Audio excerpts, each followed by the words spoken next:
Well, hey, what's going on, guys? It is Dave Beaver, Pastor Dave Beaver. To some of you guys, it is Saturday afternoon. It's about 4 o'clock here in Ohio. And look, as a lot of times when things happen around our country or around the world, a lot of times people will start blowing my inbox up. And they'll say, "Hey, Pastor Dave, what do you think about this?" Or, "Hey, Pastor Dave, what is a scripture that I should be reading concerning this?" Or, "Hey, Pastor Dave, what does do you think God thinks about this?" And all these different questions, right? And I haven't said anything right now. I've been um, very quiet on the topic because I've learned that sometimes if I speak too quickly based on emotion, I may miss details, right?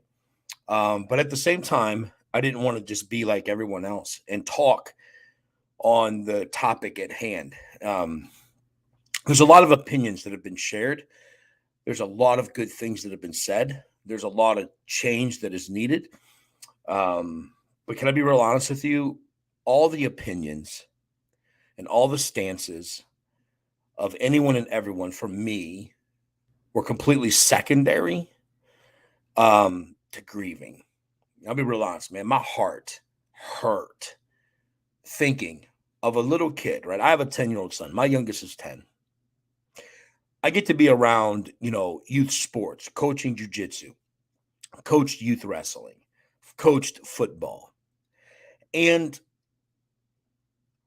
kids are innocent, man, right? It doesn't matter. Sometimes they might have good parents, bad parents, whatever parents, but children, dude, are just they're pure, they're innocent, they're blind to how evil the world is. They are, dude, ice cream's a big deal, and their toys are a big deal, and even playground, recess at school's a big deal, and pizza's a big deal, and just they're so innocent, right? And to be honest with you, the grieving part was to think of just some little innocent kid who went to school, was doing nothing wrong, and the evilness of this world swerved into their life and ended it. And so for several days, I just wanted to pray, to be real honest with you. I wanted to be quiet. I wanted to be prayerful. I wanted to mourn. Death changes. Listen, some of you know this. Some of you know this. Death changes a person forever. Rather, you have had someone near you be killed, um, they've lost life. You maybe are in a position in your life where you've had to take another person's life. And PTSD is a real deal. Death changes things, death changes you forever. And, as a pastor, I have been with families that have lost their children to cancer, uh, to being hit by a car, uh, to tragedy, and it's devastating, right? Those parents, it's devastating, and so I wanted to keep my mouth shut, and I just wanted to be prayerful, and I wanted to just be conscious, and I just wanted to, man, just grieve the loss of life, and but my inbox just continued to fill up with people asking me, "What do you think? What do you think, Pastor Dave? What do you think?" And here's what I think. I think the world is a very evil place. It is a very selfish place. And unfortunately, we as men and women have to be prepared to be peaceful, to be prayerful, but we also must be prepared to take action and certain action when it is required, when it is necessary, when it is reasonable. And we must be willing to defend the innocence of life. Now, I don't really care if you're pro gun, against guns, whatever. But what I can tell you is that every celebrity and every politician and every person of importance are protected with someone with a gun, period. And therefore, the most innocent people on the planet, children, for God's sakes, we have a responsibility to make sure that a 10-year-old, a 9-year-old, a 6-year-old, a 5-year-old can go to school and be innocent and pure and protected from the vile nature, the evil intended deeds of men and women in this world. Now, death changes a man and a woman forever. I do believe in peace. I believe we should pray for peace. I believe we should desire peace, but I believe we should prepare for war when it is necessary. I believe in faith, trusting God. I also believe in violence because I believe that God has given you and me brain and integrity, and we should train and study and show ourselves to prove that if a day of evil should rise, if a day of evil should arise like it did in Texas and like it has done multiple times in this country, that the men and the women of peace also should have and possess the ability for true violence when necessary. Because here's the thing. There's a bunch of people with opinions that said, well, I would have done this. I would have done this. I would have done this. You don't know what you'd have done. Let me tell you something. I work around and I am around a bunch of people in my life that they're rough and they're tough and they're gangster and they got gun collections and they go to the range and they shoot, but they have never, ever, ever, some of them have, but majority of people you know and I know have not been in a position where there is a live, breathing, living person on the other end that has intent to kill you or kill others, and you must take their life.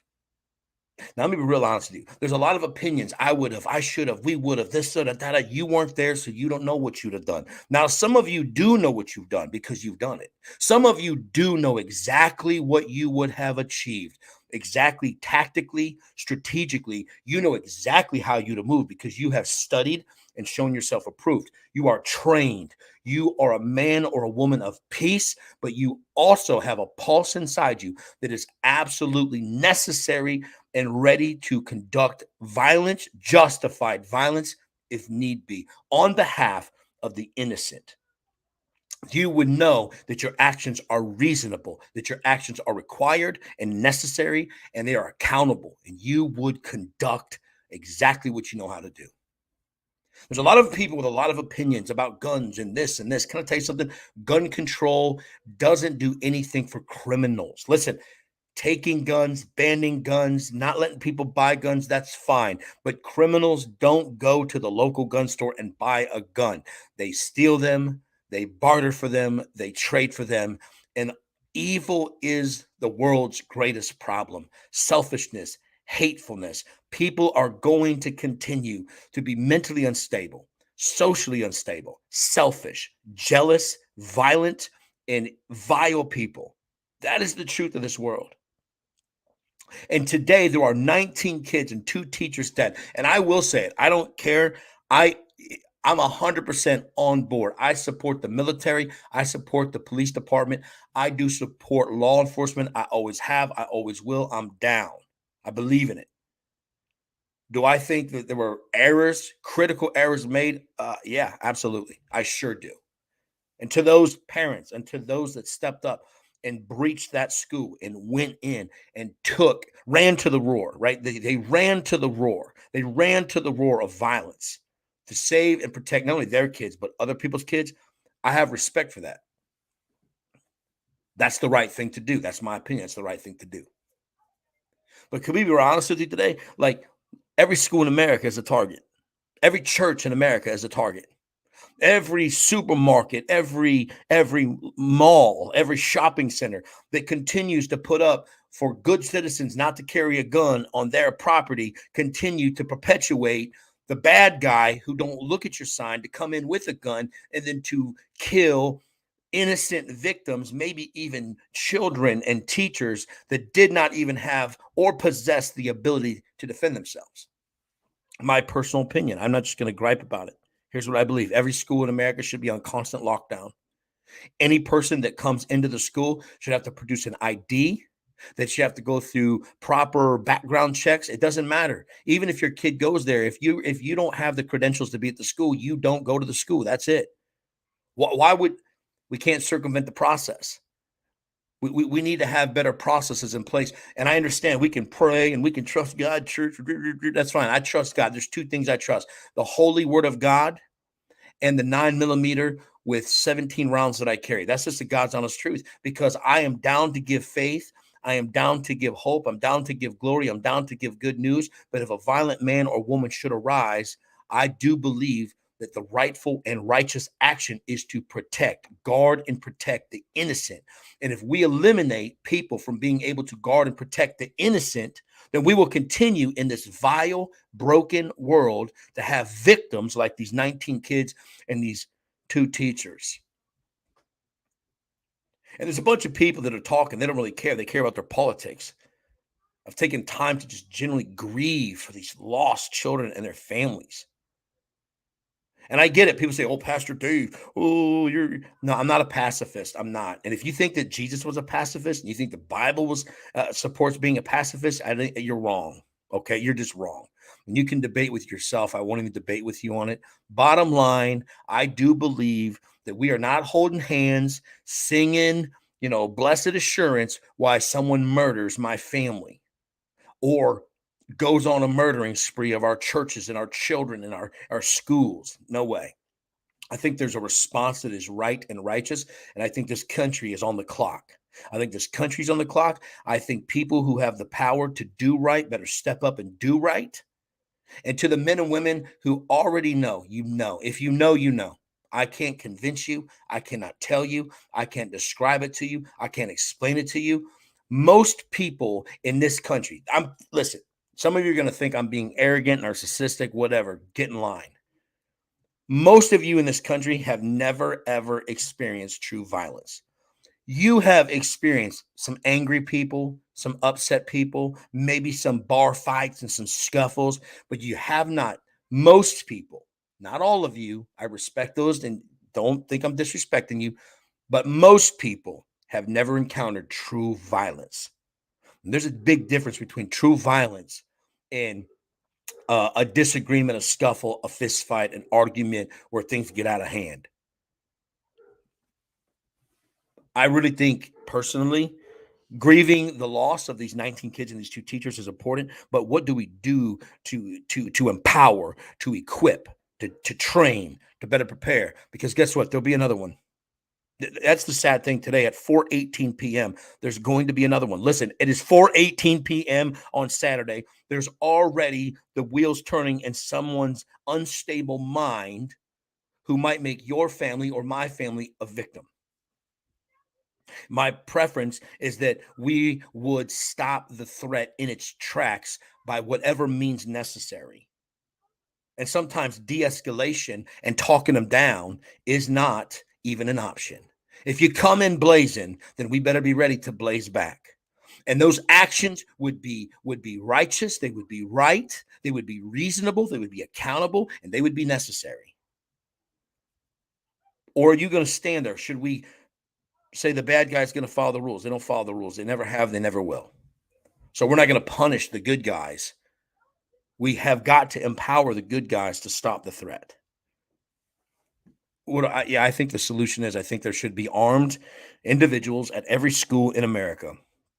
I think schools should be locked down, not to feel like prisons, but to feel like safe centers. That's sad, right? Well, we can get over being sad, and we got to do something about the problem, like keep our kids safe. There's no way that a parent should have to sit down with their 10-year-old and talk about going to school and their lockdown policies to explain that the gunmen got locked down in the classroom with the kids where they're supposed to lock down and be safe. A lot of errors, a lot of critical tactical errors. Somebody has to own those mistakes. But there'll be another one. If we don't change our thinking, our broken thinking, we must go on the offense now. We must go on the offense now, and guard and protection must become a priority for our schools and our churches and our daycares and our centers and our shopping centers and places. I get you don't like it, but guess what? This is not 1940. This is not 1950. It is not 1960. It is the year 2022, and this is your and my and our family's reality. So we must adapt or die. We must adapt or die. You want to know my opinion? You asked. I'm sharing it today because you asked. Hundreds of people have sent me a message from around the country.